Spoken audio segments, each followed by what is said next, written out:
The person who looks the richest in the room is often the closest to broke, and the person who looks the most average is often sitting on more real wealth than anyone realizes. This isn't about luck, and it isn't about who was born with money. It's about a handful of decisions, made daily, almost invisibly, that quietly separate the two. This isn't a video about poor people versus rich people. It's about two different sets of habits.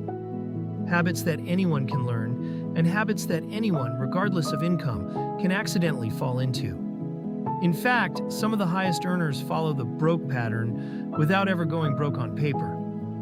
They just never actually build wealth, no matter how much they make.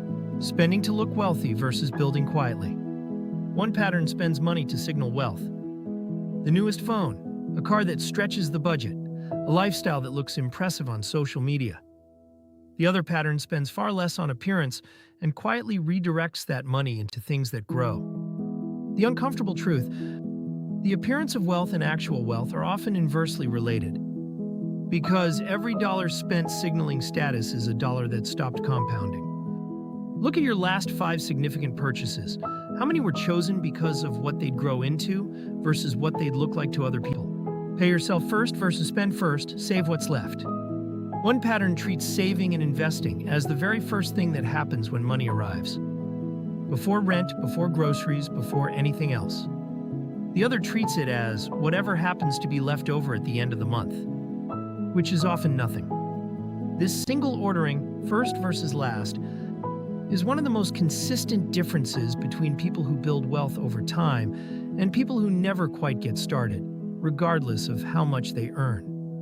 If your savings or investing happens, whatever's left over, try flipping the order for just 1 month. Move a fixed amount out the moment you're paid and build your spending around what remains, buying time and assets versus buying comfort now. One pattern asks, what will this purchase do for me next year or in 10 years? The other asks, how will this make me feel right now?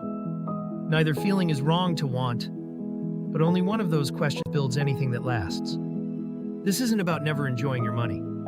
It's about which question comes first, most of the time when a decision is being made.